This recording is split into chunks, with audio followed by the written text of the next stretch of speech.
As the national debate over vaccinations rages on, this week Congressman Cohen is urging families here to get their children the vaccines they need. He says it's a benefit of the President's Affordable Care Act because those vaccinations are paid for. Good to see you, Congressman. How are you? I'm great, thank you. Good. So this Friday you have a big event. Tell us about it real quick. We've been having a Healthier Memphis series for some time, and this week we're concentrating on vaccinations. It's important, I think, that the public knows vaccinations are safe and important for your children and for yourself. The measles outbreak has certainly brought light onto that issue. There are a lot of parents, though, who are still very concerned about things like autism and that sort of thing. That CDC has done study after study. Denmark banned the agent that was in the mercury that people thought might cause it, and the statistics in Denmark and the CDC show no relation whatsoever. Does it, though, surprise you that there is still so much debate out there these days? It's a sad because some of the people, including Senator Rand Paul, who announced for president yesterday, who's a doctor, have cautioned people and said they shouldn't do it because they're appealing to a certain constituency that don't believe in vaccinations. It's almost like part of the, political philosophy of one of the groups you need to get the Republican nomination.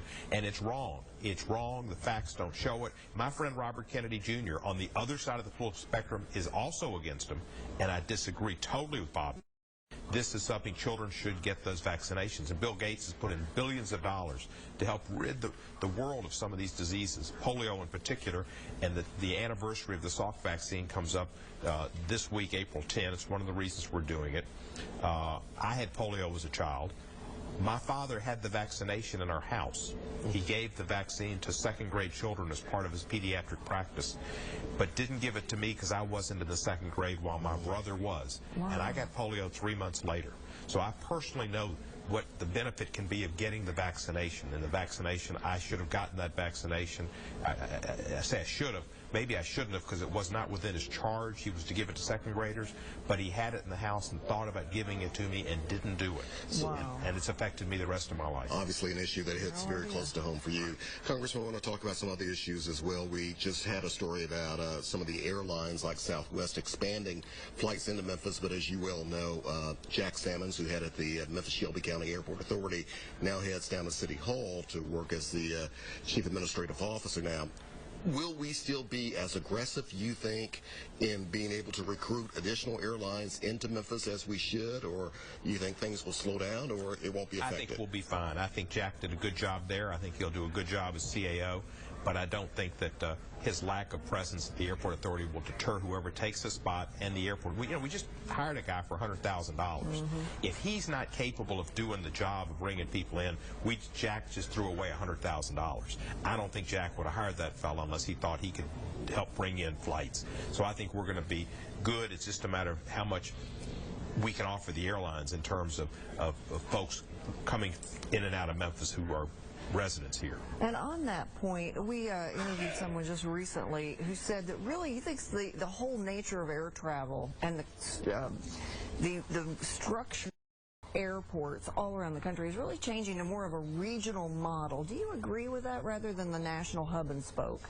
Well, I don't know about that. I think the national hub and spoke is pretty much what we've got. I think because of consolidation, mergers, which unfortunately the government allowed to occur over lies that were told by Delta Airlines president. He said we will not lose the hub in Memphis and we'll get additional international flights. He flat out lied. He can say circumstances changed. He lied. And they've really taken people. Federal Express treats their packages better than the airlines treat their customers. And we're used like passengers and run through hubs and moved around airports in the spoke and thrown on airplanes. It's dehumanizing what the airlines have done. So you think something needs to change, but maybe not a move to more regional is well, we can't control that unless we get back into regulation. And maybe we should, because the public has been really used by the airlines. And, Congressman, also salaries are outrageous of the airlines. Also talk to us about another another issue here that we just reported on as well, involving yet another police shooting, where this time there was we see the video.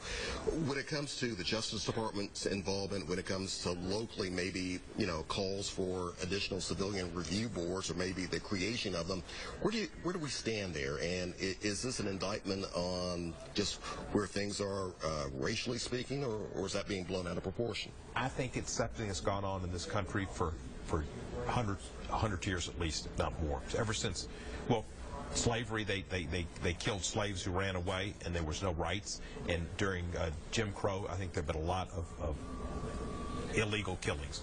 This one happened to be caught on a phone.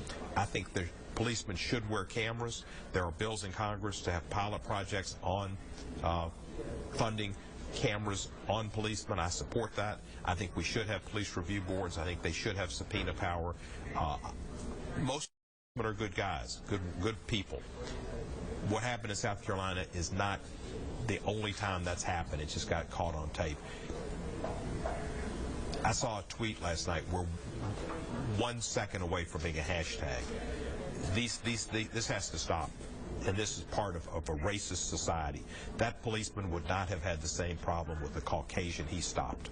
And that's something happened in South Carolina, and it's regrettable. So the Justice Department needs to hit hard, hit fast, what? They need to investigate. They need to bring out. I think they need to support the cameras on policemen, and they need to have certain monitoring of police departments, or they should lose funds that they get from the federal government, burn center grants or other grants, because this conduct's going to have to stop, and it's not going to stop. It hadn't stopped at the local level. All right, Congressman Steve Cohen, thank you very much. We have a graphic we're going to show with you to bring this interview full circle. Building a Healthier Memphis. It's Friday, 10 a.m. at the Church Health Center wellness location on Union Avenue. Be sure to come out. Thank you so much. Congressman, thank you.